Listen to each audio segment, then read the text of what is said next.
Hi, welcome back everybody. So quick disclaimer, this is the second part of a two-part series about the shadow over Innsmouth. So in case you haven't seen the first video, watch it now and then come back here.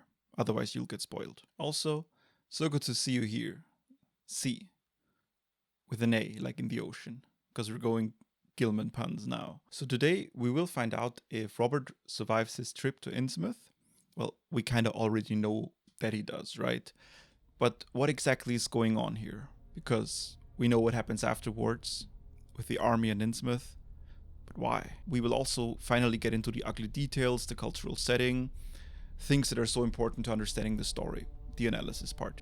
We will dive, choice of words, right into that. But first, thank you all so much for your attention. It really means a lot. Quick shout out to the old and the new subscribers. Welcome to the carnival. Let's head right back into the story. Robert, he's spending the night in Innsmouth in the Gilman Hotel. He's locked all the doors. Somebody's trying to get in. What's going on?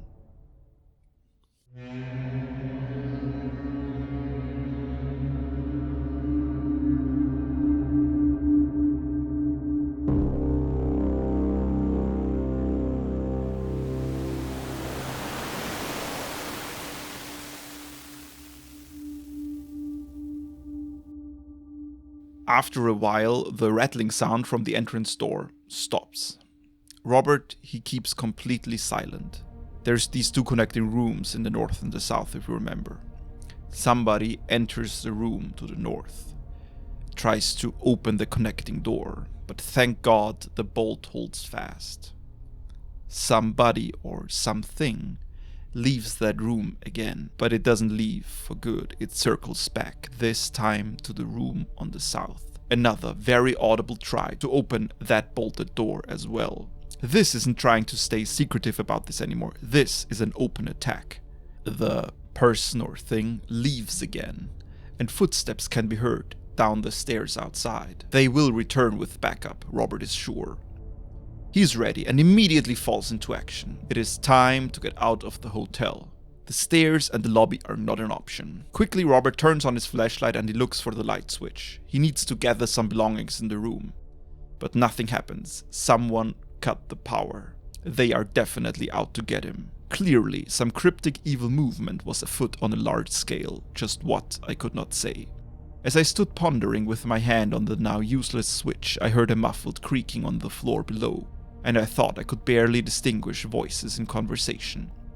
A moment later, I felt less sure that the deeper sounds were voices, since the apparent hoarse barkings and loose syllable croakings bore so little resemblance to recognized human speech. Then I thought with a renewed force of what the factory inspector had heard in the night in this smoldering and pestilential building. Robert gathers some belongings and puts on his hat. Now, look out the window. Is there any chance of safe descent? The courtyard is 3 stories down. No fire escape or anything. This is bad. On the left and right of the Gilman house, he can see some old brick buildings with slanted roofs. You remember this is a courtyard, so basically he sees the buildings on the side of the courtyard.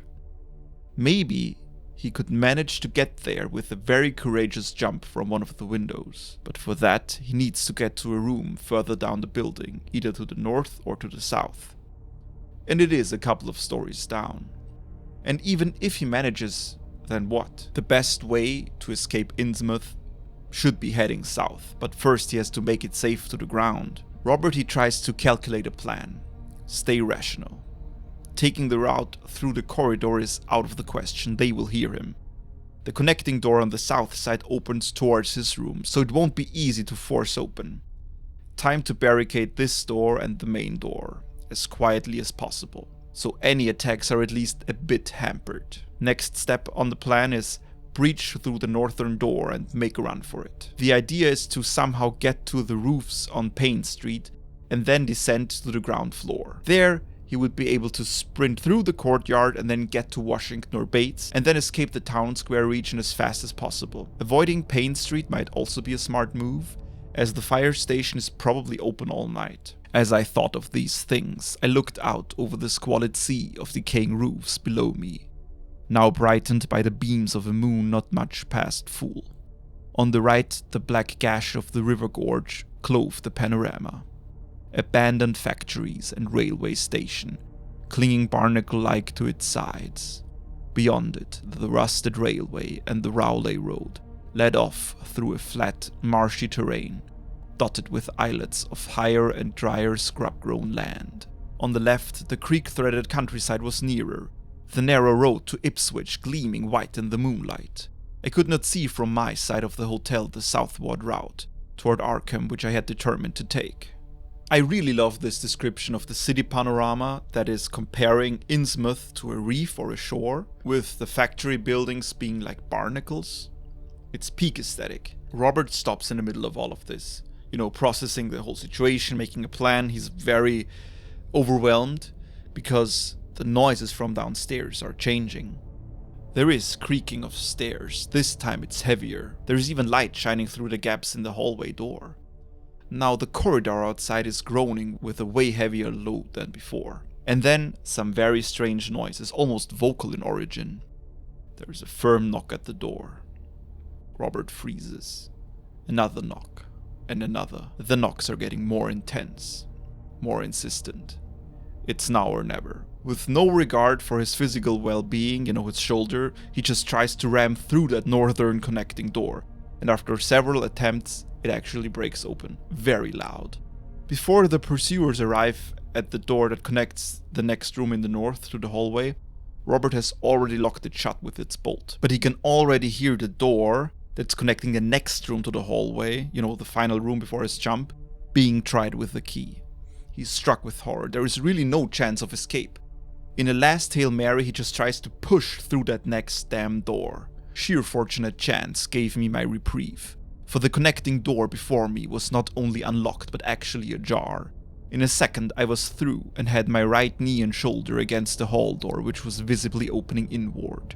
My pressure took the opener off guard, for the thing shut as I pushed, so that I could slip the well-conditioned bolt as I had done with the other door. As I gained this respite, I heard the battering at the two other doors abate, while a confused clatter came from the connecting door I had shielded with the bedstead. Evidently the bulk of my assailants had entered the southerly room and were massing in lateral attack. But at the same moment a passkey sounded in the next door to the north, and I knew that a nearer peril was at hand. He just arrived in the next room, where he planned to escape through the window. Robert finds that the door opposite of him, the next northern door, is unprotected. There is no time to think. He shuts and bolts both connecting doors on either side, and he pushes furniture against each of the three doors. A bedstead against the one and a bureau against the other, and moving a washstand in the front of the hall door. I must, I saw, trust to such makeshift barriers, to shield me till I could get out the window and on the roof of the Payne Street block. But even in this acute moment, my chief horror was something apart from the immediate weakness of my defenses.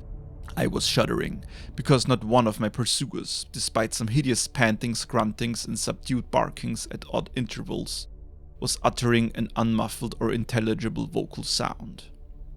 At this time, the pursuers are starting to reorganize their attack on the northern door. The paneling starts to weaken, it starts to splinter. They are using some sort of battering ram. Robert just rips out the heavy draperies that are next to the window, and with it he rips out the pole that they are hanging from. He uses the pole together with the brass rings and the draperies, and he improvises a safe descent on the abutting roof below.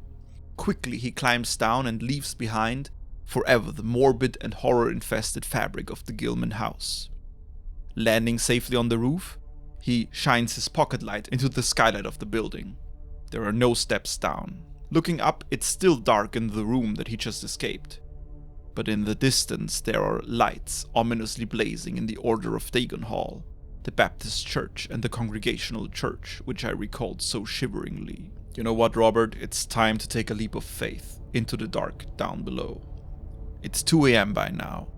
The room that he lands in is abandoned and scary. It's almost ghoulish looking. There are only some dusty boxes and supplies. Robert, he does not get scared by the room. He's beyond all of that. He just finds the next staircase and races it down to the lower hall at the ground floor, and then out the back door to the courtyard. For now he turns off his flashlights, because they're actual faint lights in some of the windows of the Gilman house, accompanied by confused sounds. Walking softly over to the Washington Street side, I perceived several open doorways, and chose the nearest as my route out. The hallway inside was black, and when I reached the opposite end, I saw that the street door was wedged immovably shut. Resolved to try another building, I groped my way back toward the courtyard, but stopped short when close to the doorway. For out of an open door in the Gilman house, a large crowd of doubtful shapes was pouring, lanterns bobbing in the darkness, and horrible croaking voices exchanging low cries in what was certainly not English. The figures moved uncertainly, and I realized, to my relief, that they did not know where I had gone, but for all that, they sent a shiver of horror through my frame. Their features were indistinguishable, but their crouching, shambling gait was abominably repellent. And worst of all, I perceived that one figure was strangely robed and unmistakably surmounted by a tall tiara, of a design altogether too familiar. As the figures spread throughout the courtyard, I felt my fears increase. Suppose I could find no egress from this building on the street side. The fishy odor was detestable, and I wondered I could stand it without fainting. Again, groping toward the street, I opened the door of the hall and came upon an empty room, with closely shuttered but sashless windows. Fumbling in the rays of my flashlight, I found I could open the shutters, and in another moment had climbed outside and was carefully closing the aperture in its original manner. Robert, he's now finally out on the street, Washington Street. There is no light, except for the moon, no living thing, but the sound of hoarse voices and footsteps comes from several directions around him. There appear to be footsteps that have a pattern to them that is very off. If you remember, the young clerk at the store had warned him that the lights are turned off during nights with a full moon. But now, this actually turns out to be an advantage. Robert can hide in the dark. Although there are some noises coming from the south, this is still the best plan he has. He will try to hide in deserted doorways and the like, or even just try to blend in. He is not very noticeable in the dark, if he manages to imitate the weird shambling way that the Innsmouth people walk. At Bates Street, I drew into a yawning vestibule with two shambling figures crossed in front of me, but was soon on my way again and approaching the open space where Elliott Street obliquely crosses Washington at the intersection of South. Though I had never seen this space, it had looked dangerous to me on the grocery youth's map, since the moonlight would have free play there. There was no use trying to evade it, for any alternative course would involve detours of possibly disastrous visibility and delaying effect. The only thing to do was to cross it boldly and openly, imitating the typical shamble of the Innsmouth folk as best as I could, and trusting that no one, or at least no pursuer of mine, would be there. At this point, our protagonist doesn't know what exactly is going on in Innsmouth, right? You know, how organized is the hunt for him? He just fled the Gilman house, so chances are that the news of his escape hasn't spread that far. But there seems to be some unusual activity in the town as far as he can judge. Afraid that they followed his footprints in the dust in the abandoned buildings behind the Gilman, around the courtyard, Robert knows he needs to leave Washington Street soon. In the middle of the crossroads ahead, there is a green spot, park-like with iron rails around. There is this buzzing or roaring sound that's coming from the direction of the town square. South Street leads down to the coast, and it is quite wide. The moon illuminates most of it. It is a dangerous endeavor to cross it, as he can be seen from way far down. Glancing about me, I involuntarily let my pace slacken for a second, to take in the sight of the sea, gorgeous in the burning moonlight at the street's end. Far out beyond the breakwater was the dim, dark line of Devil Reef, and as I glimpsed it, I could not help thinking of all the hideous legends I had heard in the last 34 hours. Legends which portrayed this ragged rock as a veritable gateway to realms of unfathomed horror and inconceivable abnormality. Then, without warning, I saw the intermittent flashes of light on the distant reef. They were definite and unmistakable, and awaked in my mind a blind horror beyond all rational proportion. My muscles tightened for panic flight, held in only by a certain unconscious caution and half-hypnotic fascination. And to make matters worse, There now flashed forth from the lofty cupola of the Gilman house, which loomed up to the northeast behind me, a series of analogous, though differently spaced gleams, which could be nothing less than an answering signal. So someone at the Gilman house is communicating via light signals with someone or something out at the reef in the ocean. This is not good. Robert, he continues to watch the cryptic flashing signals. It was then that the most horrible impression of all was borne in upon me, the impression which destroyed my last vestige of self-control and set me running frantically southward past the yawning black doorways and fishily staring windows of that deserted nightmare street. For at a closer glance I saw that the moonlit waters between the reef and the shore were far from empty. They were alive with a teeming horde of shapes swimming inward toward the town. And even at my vast distance and in my single moment of perception, I could tell that the bobbing heads and flailing arms were alien and aberrant in a way scarcely to be expressed or consciously formulated. My frantic running ceased before I had covered the block, for at my left I began to hear something like the hue and cry of organized pursuit. There were footsteps and guttural sounds, and a rattling motor wheezed south along Federal Street. In a second, all my plans were utterly changed, for if the southward highway were blocked ahead of me, I must clearly find another egress from Innsmouth. I paused and drew into a gaping doorway, reflecting how lucky I was to have left the moonlit open space before these pursuers came down the parallel street. They are heavily patrolling the escape way to the south, so Robert has to find a new escape route, and there is a party or multiple parties behind him, hunting him. But the way that they move shows that they are more trying to cut him off in the south rather than just blindly chase behind him. Apparently they do not know what exactly Robert has planned, so he has to find a new way out, away from any road, across the marshy and creek-riddled nature of all the surrounding region. For a moment my brain reeled, both from sheer hopelessness and from a rapid increase in the omnipresent fishy odor. Now a new plan is formed. The old abandoned railway to Rowley. Yes, it is overgrown, but that means that the townsfolk will not think of it as a possible escape route, and it is also shielded from their sight. Robert, he saw it from his hotel window. He knows of the geography. Yes, the first stretch is uncomfortably visible from Rowley Road, but maybe if he crawls on the floor and is also lucky, he has a chance. Drawing inside the hall of my deserted shelter, I once more consulted the grocery boy's map with the aid of the flashlight. The immediate problem was how to reach the ancient railway, and I now saw that the safest course was ahead to Babson Street, then west to Lafayette, there edging around but not crossing an open space homologous to the one I had traversed, and subsequently back northward and westward in a zigzagging line through Lafayette, Bates, Adams and Bank Streets, the later skirting the river gorge, to the abandoned and dilapidated station I had seen from my window. My reason for going ahead to Babson was that I wished neither to recross the early open space, nor to begin my westward course along a cross street as broad as south. Robert, having formed a plan, jumps back into action. There are still noises coming from Federal Street. He thinks he can even see a lantern or flashlight searching near the building he just escaped.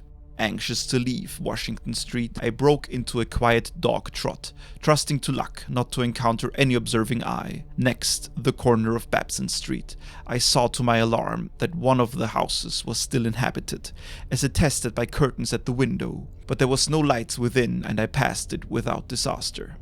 Our protagonist is now on Babson Street, which means that he inevitably has to cross Federal Street. That's where his pursuers appear to be, so he has to be extra careful now. He clings as closely as possible to the saggy, uneven buildings, and hides in doorways in between when he feels somebody is around. Once, as he looks out of his cover, he sees a motor car darting across the open space, bound outward along Elliott Street, which there intersects both Babson and Lafayette.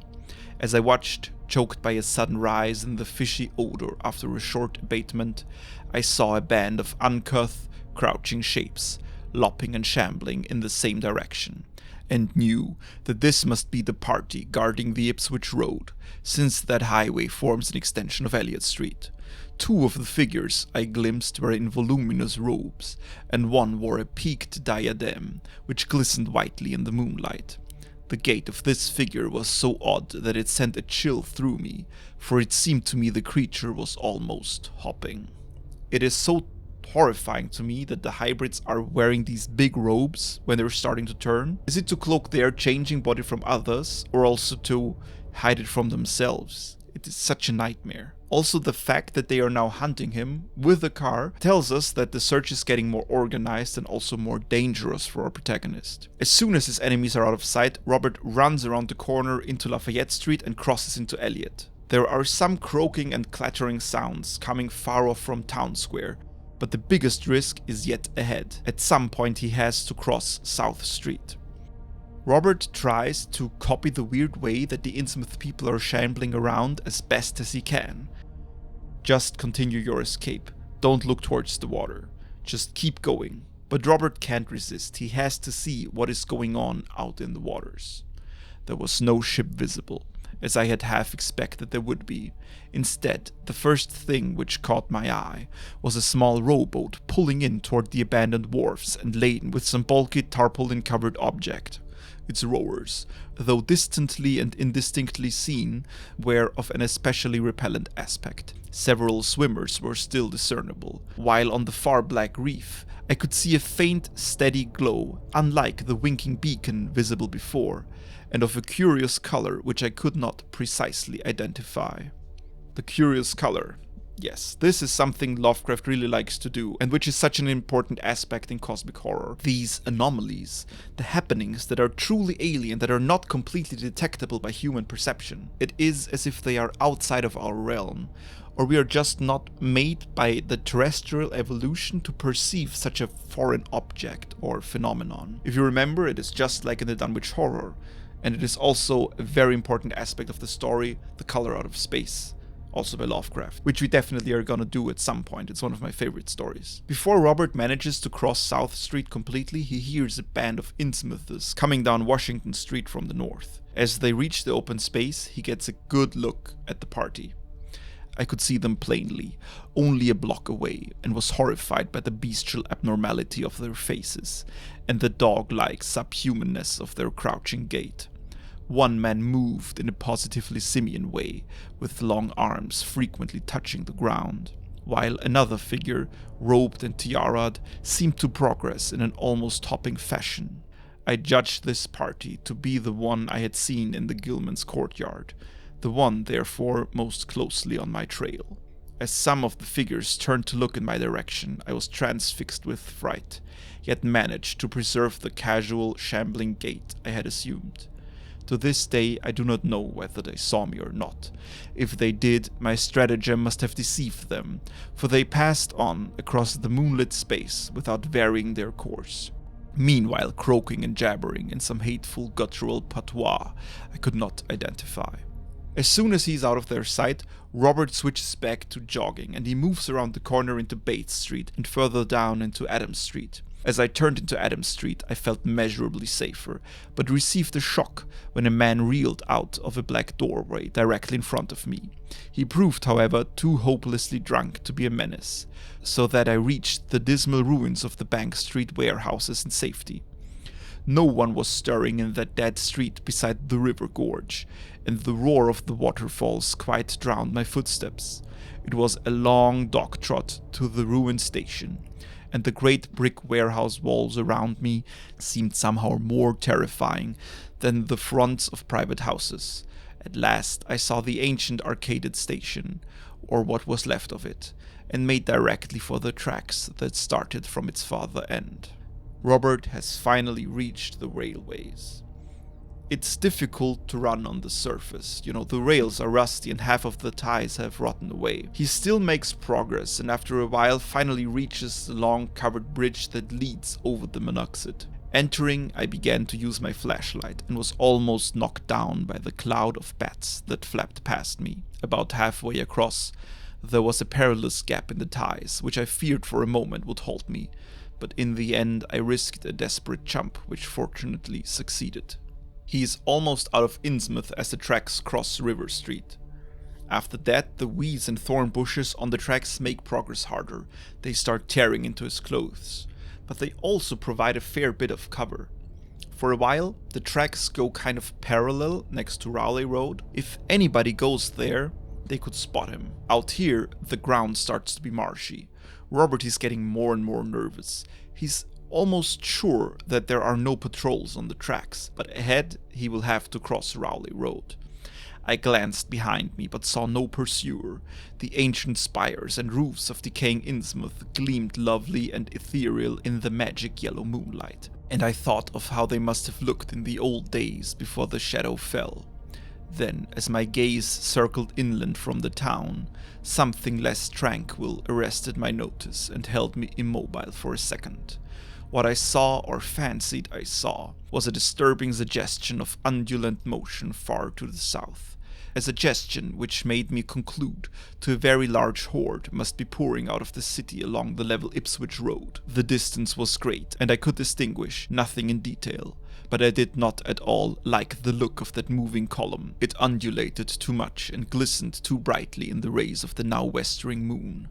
There was a suggestion of sound, too, though the wind was blowing the other way.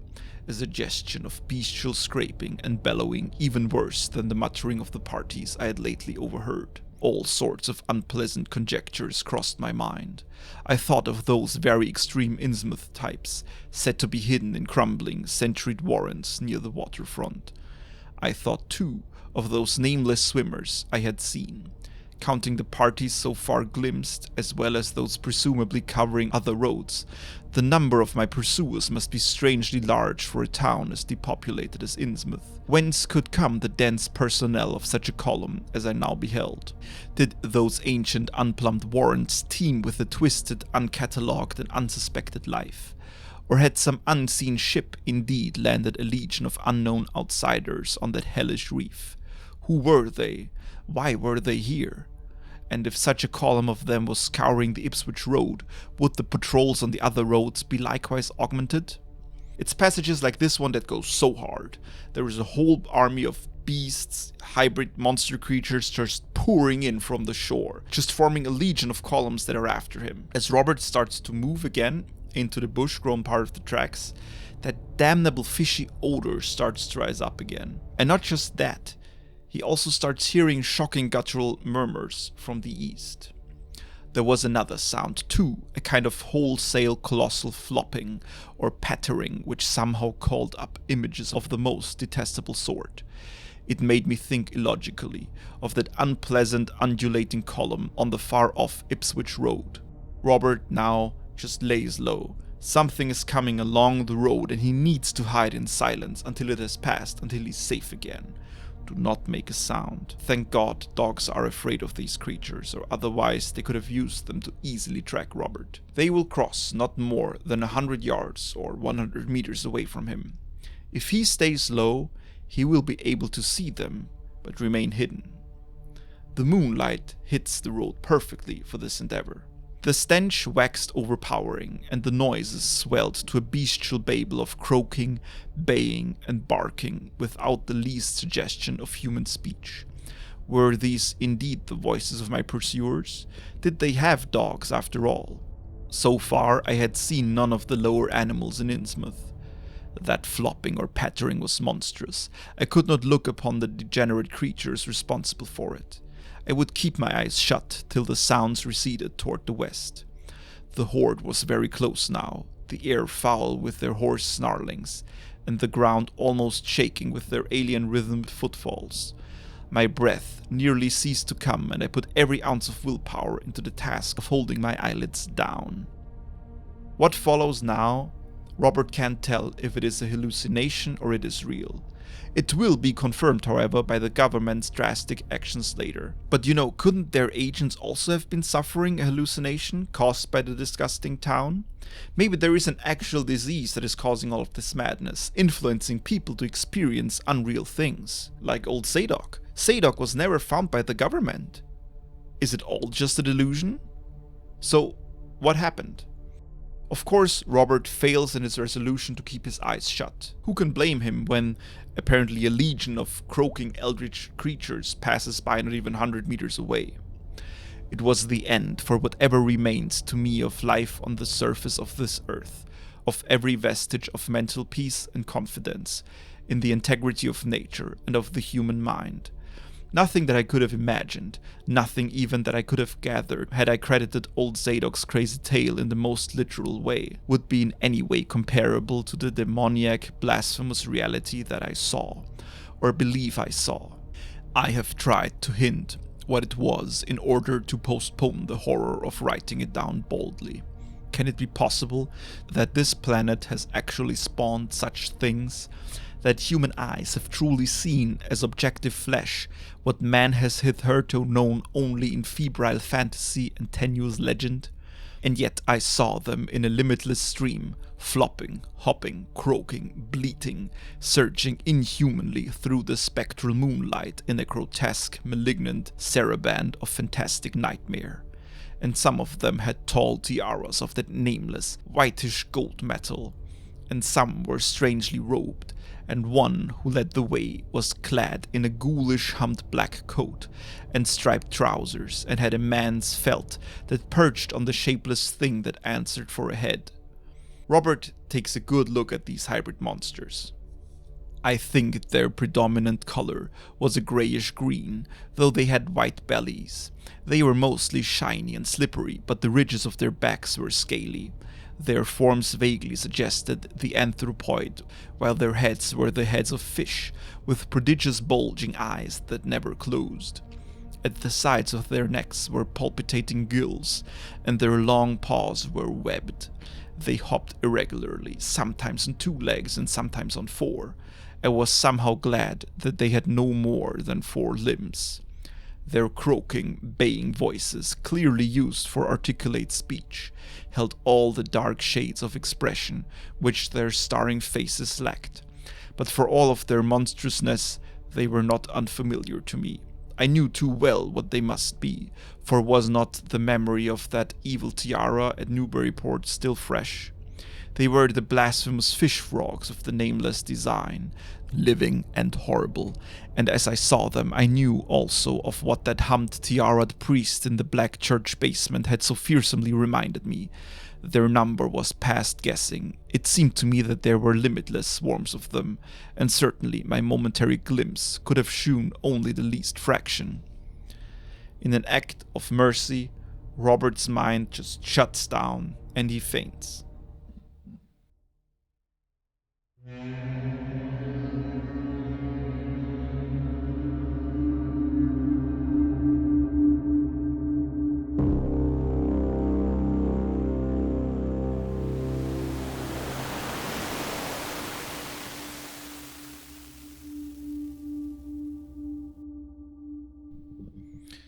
Chapter 5. A gentle daylight rain wakes up Robert. He's lying in the middle of the overgrown railway, right where he passed out. There are no traces in the mud that he can see anywhere. There's no fishy smell. In the distance he can still see Innsmouth with its ruined roofs and toppling steeples. There's no living thing in sight. Luckily his watch still works. It's already past noon. Robert is feeling exhausted, as you can guess. Everything from the past night seems highly uncertain and foggy. Slowly he gets on his way along the road to Rowley. He actually manages to arrive before dark. He gets a warm meal and some presentable clothes. He heads on with the night train to Arkham. He spends most of the next day there talking to government officials, and he will repeat that in Boston. What comes of this, we already know. The raids and explosions in Innsmouth, arrests and concentration camps. But something plagues Robert's mind. But so far he cannot point at it. A greater horror or a greater marvel is reaching out to him. As you can imagine, he gives up on the rest of the tour that he had planned in the beginning, and he also does not want to look at the other Innsmouth tiara that he initially wanted to examine in the museum of the Miskatonic University. I did, however, improve my stay in Arkham by collecting some genealogical notes I had long wished to possess. Very rough and hasty data, it is true, but capable of good use later on, when I might have time to collate and codify them. The curator of the Historical Society there, Mr. E. Latham Peabody, was very courteous about assisting me, and expressed unusual interest when I told him I was a grandson of Eliza Orne of Arkham, who was born in 1867 and had married James Williamson of Ohio at the age of 17.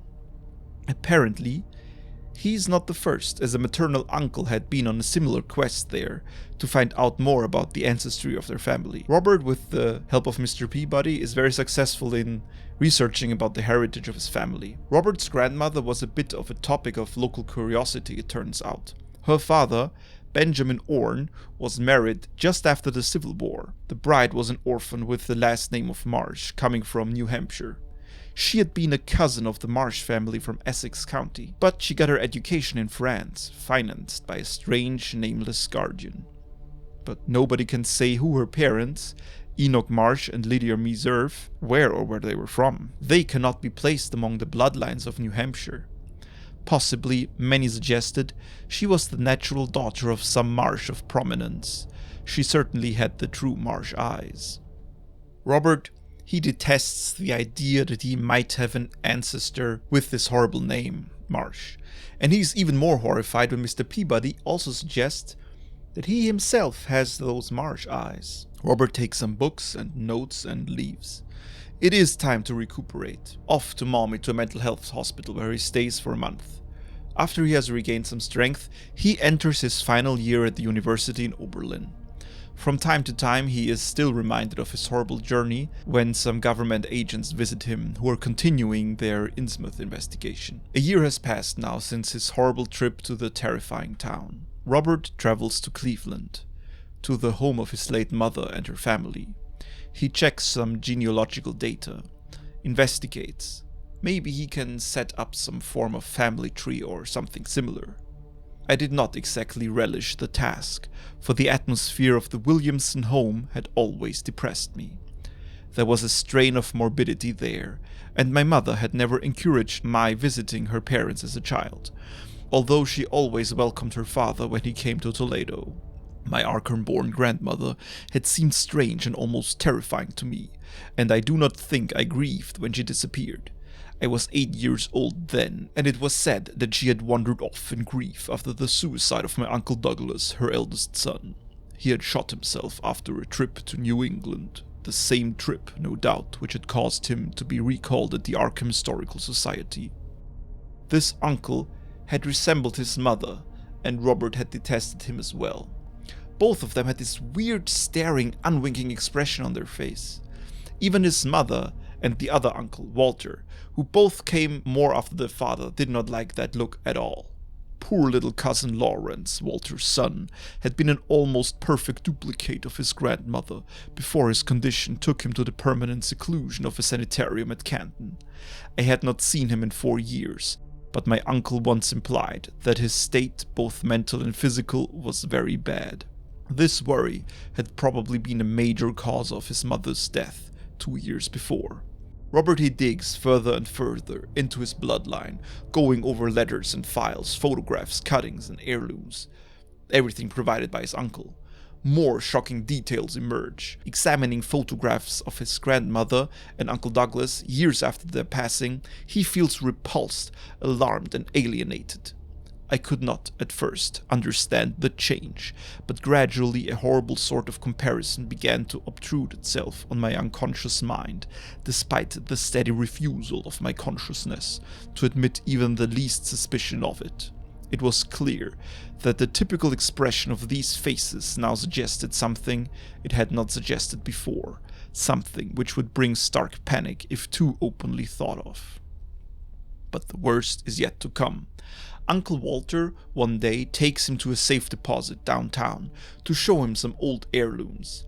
As always, he's very open about everything, except when it comes to one box. The box containing strange old pieces, once belonging to Robert's mysterious great-grandmother. Walter is almost reluctant.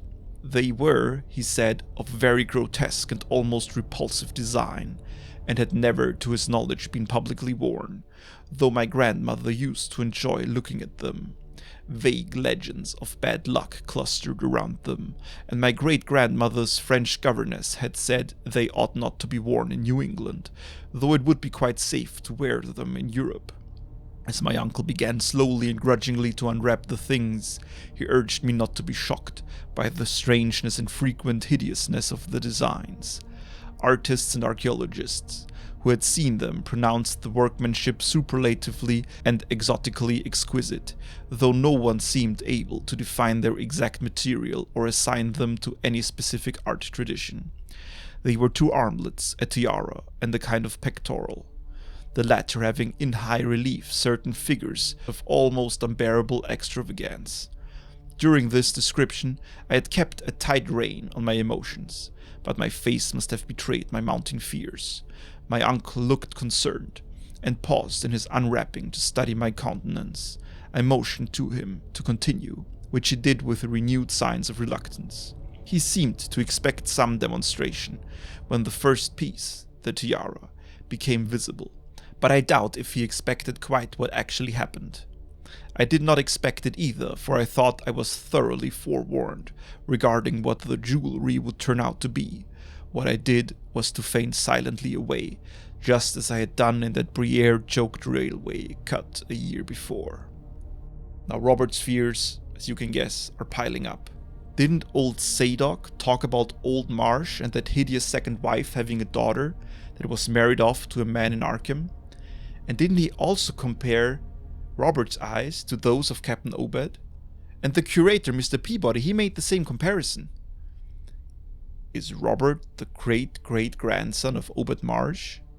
Then who or what was his great-great-grandmother? And why did his uncle decide to end his life after traveling to New England to find out more about his ancestor? The next 2 years, Robert shuts down. He shuts himself away. He works in an insurance office. Every day just the same routine. Just forget it all. In the winter of 1930 to 31, however, the dreams began. They were very sparse and insidious at first, but increased in frequency and vividness as the weeks went by. Great watery spaces opened out before me, and I seemed to wander through titanic sunken porticos and labyrinths of weedy cyclopean walls, with grotesque fishes as my companions. Then the other shapes began to appear, filling me with nameless horror the moment I awoke. But during the dreams they did not horrify me at all. I was one with them, wearing their unhuman trappings, treading their aqueous ways, and praying monstrously at their evil sea-bottomed temples. This takes a heavy toll on Robert's mental health. Each morning would be enough to stamp me as a madman or a genius if I ever dared write it down. Some frightful influence, I felt, was seeking gradually to drag me out of the sane world of wholesome life into unnameable abysses of blackness and alienage. And the process told heavily on me. My health and appearance grew steadily worse, till finally I was forced to give up my position and adopt the static, secluded life of an invalid. Some odd nervous affliction had me in its grip, and I found myself at times almost unable to shut my eyes. Robert now studies himself in the mirror every day. Even his father seems to notice the physical change, starting to be scared as well. Robert more and more resembles his grandmother and Uncle Douglas. One night, I had a frightful dream in which I met my grandmother under the sea. She lived in a phosphorescent palace of many terraces, with gardens of strange leprous corals and grotesque brachiate efflorescences, and welcomed me with a warmth that may have been sardonic. She had changed, as those who take to the water change, and told me she had never died. Instead, she had gone to a spot her dead son had learned about, and had leaped to a realm whose wonders, destined for him as well, he had spurned with a smoking pistol. This was to be my realm too. I could not escape. I would never die, but would live with those who had lived since before men ever walked the earth. I met also that which had been her grandmother. For 80,000 years, Thuthuya had lived in Yantley, and thither she had gone back after Obed Marsh was dead. Yantley was not destroyed when the Upper Earth men shot death into the sea. It was hurt but not destroyed. The deep ones could never be destroyed, even though the Paleogean magic of the forgotten old ones might sometimes check them. For the present, they would rest. But someday, if they remembered, they would rise again for the tribute great Cthulhu craved. It would be a city greater than Innsmouth next time. They had planned to spread and had brought up that which would help them, but now they must wait once more. For bringing the upper earth man's death I must do a penance, but that would not be heavy. This was the dream in which I saw Shoggoth for the first time, and the sight set me awake in a frenzy of screaming. That morning, the mirror definitely told me I had acquired the Innsmouth look. Robert, he buys an automatic, but he can't bear to end his own life. His dreams are deterring him from finalizing that decision. The horror of his dreams has now lessened. Instead, he feels more and more drawn to the depths of the sea. I do not believe I need to wait for the full change as most have waited. If I did, my father would probably shut me up in a sanitarium as my poor little cousin is shut up. Stupendous and unheard of splendors await me below, and I shall seek them soon. Larlie, Cthulhu Fatang, ya. No, I shall not shoot myself.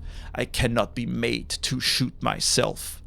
I shall plan my cousin's escape from that Canton madhouse, and together we shall go to marvel-shadowed Innsmouth. We shall swim out to that brooding reef in the sea, and dive down through black abysses to Cyclopean and many-columned Yanthlay. And in that lair of the deep ones, we shall dwell amidst wonder and glory forever. And that concludes The Shadow over Innsmouth. Do you know why Robert is so happy at the bottom of the sea? Because there they have the most amazing hoodies. We now have also a Shadow over Innsmouth hoodie. It's actually not just a regular hoodie, it's a contrast hoodie.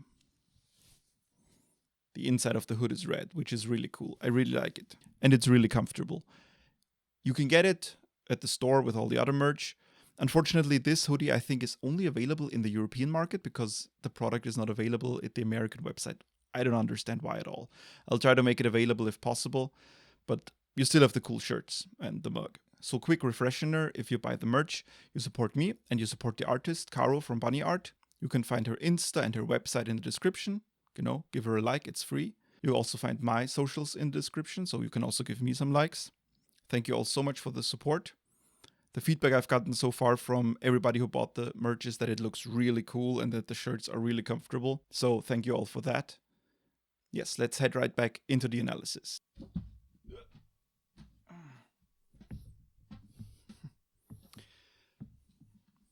Yes, you can see. What's up, What's up? Okay. Hi, everybody. So this is all a bit spontaneous. No. No, love me. No. This is our little lover boy. So, why am I wearing a bear costume? So, the reason why all of this is looking like this, where there's an unfinished dinner behind me, why Helldivers is running, we did not expect for this to go up today. Everything's a bit chaotic. But then my sister, Will, my editor, he's my brother-in-law, I guess. So he's married to my sister, and my sister said, you know what, the analysis is actually quite good. Why don't you publish that on its own? Because it makes way more sense that people who already know the story. Do you already know this story, Igor? That people who already know the story do not need to have all the plot, although there's some interesting stuff in the plot, but people who just read Shadow over Innsmouth and they're like, hey, I want to know what this was all about, and then they can hop in the analysis part. So that's kind of two birds with one stone, which means we can publish today because the analysis part did not get done, and also we have another video that will maybe be more of service to the community. And why am I wearing a bear costume? This is Igor, by the way, in case you don't know him. He's the mascot. He's the mascot of the channel. He's super chill. He doesn't mind how you pick him up. He sometimes sits like a human person on your lap without anything on his back for 10 minutes. Why am I wearing a bear costume? So the reason I'm wearing a bear costume is that I'm going to a Halloween party later, and I am going as the bear from Midsommar. So yeah, I'm already in costume, and Will just called me and was like, "Hey, we can still do it, but we need a new outro." So this is the outro. Thank you all so much for being part of this. I love you all, and thank you all for watching my videos. We will be back with the analysis part, probably on the weekend. I hope you have a happy Halloween. Good night. And I hope that you have a happy Halloween. Good night.